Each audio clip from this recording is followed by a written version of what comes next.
The stage is great, but the prize is greater. York City stride towards the Wembley turf for the first time in their 72 years. For the city, it's a dream day out. 9,000 fans are here, hardly able to believe it. For the team, it's different. Gary Swan, the only York-born player in the 11 who scored the goal against Bury that ensured York's passage to the verge of Division 2, says there's no danger of believing the hard work's already done. Definitely not, no. As we're going out there, it's work to us. You can, and the fans out there can enjoy the day. But to us out there, it's working, and we want to get to the next division. So Alan Little has achieved the notable feat of taking a team to Wembley just 2 months after becoming a manager. And here's the team he's named, with John Helm. It's the one that's become almost as familiar as the Minster itself to York fans recently. 3 of this side, Andy McMillan, Wayne Hall and John McCarthy, have played in every match, and the rest of the 11 have missed only a handful of games between them. Continuity has been the recipe for success. And the final ingredient in the recipe has been Paul Barnes, the club's record £50,000 signing from Stoke City. His 21 goals have justified the investment and made all the difference to a side that 12 months ago finished 4th from bottom of the old 4th division. Crewe are fielding a side that's very much a mixture of youth and experience, and with a considerable Yorkshire influence in it. Sean Smith was once with Halifax Town, and Darren Carr was a centre-back with Sheffield United before his move to Gresty Road.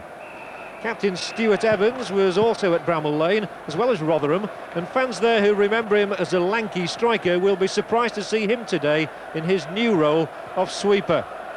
The man in charge is Alan Gunn of South Chailey in Sussex, obviously highly rated by the powers that be. This is his 13th appearance at Wembley. Crewe are playing in all blue today, their change strip. York in their familiar red shirts and dark blue shorts. Most of the York players, when they were out on the turf before the game, they couldn't believe it, and they won't believe this if the ball goes in the net. It's looped over the top of that crossbar, and there was some indecision in the York defence. I was going to say that the York players were admiring the turf. It's a wonderful surface today, but they were almost caught out here immediately. The ball had been laid back by Ward. McKinney made the run inside the area, got it over the top of Kiley, and it landed just over the top of the crossbar. Barnes dispossessed by young Gareth Wally that time, and there's another youngster, 2 more of them, in fact, Walters and then Lennon, and Lennon's given it away this time. Cannon will look to exploit that. Still Cannon here, tricks his way into a shooting position and off the crossbar. Desperately unlucky for Tony Cannon. York's longest serving player is in his 9th season at Bootham Crescent, and he'll be so bitterly disappointed, although he's wearing a grin.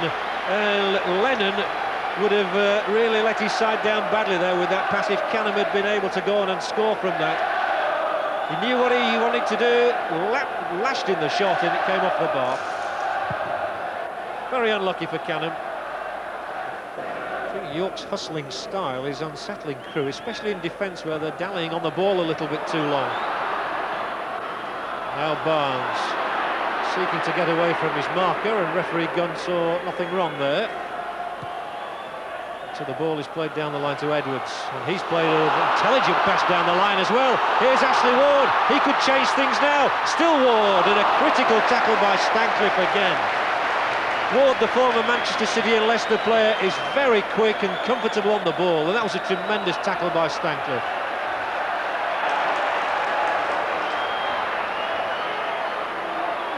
But let's have a look at this.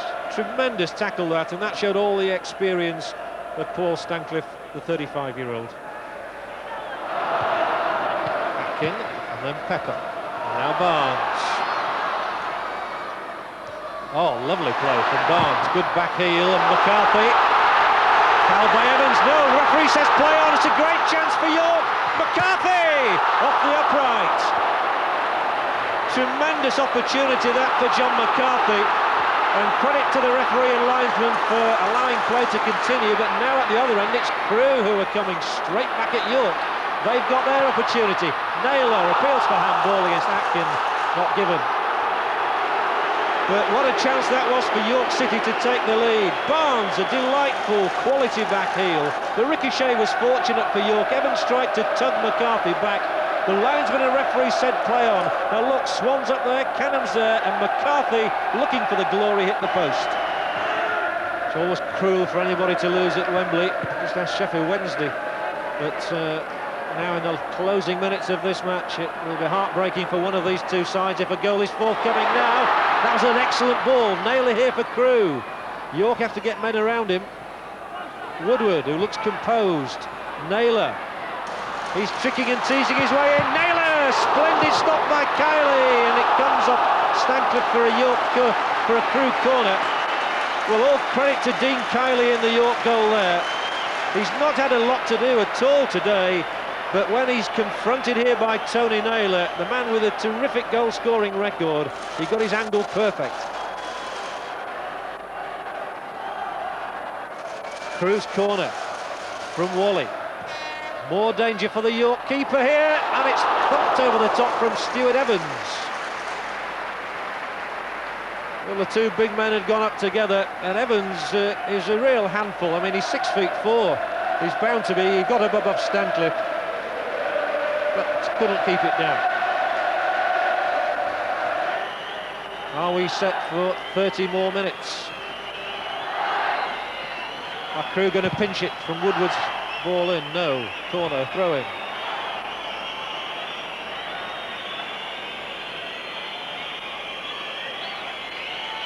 Short for Wally, who's working tirelessly at the moment. A danger again here.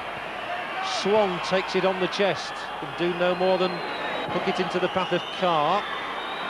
Evans dallied. Away goes McCarthy. Can York win it now? Barnes wants it up the middle. It's still McCarthy. John McCarthy. He might win it for York. Oh, over the top.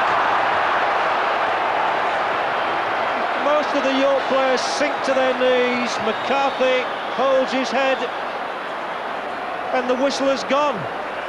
He'd have won promotion for York in that very second. What a dramatic way to end the 90 minutes.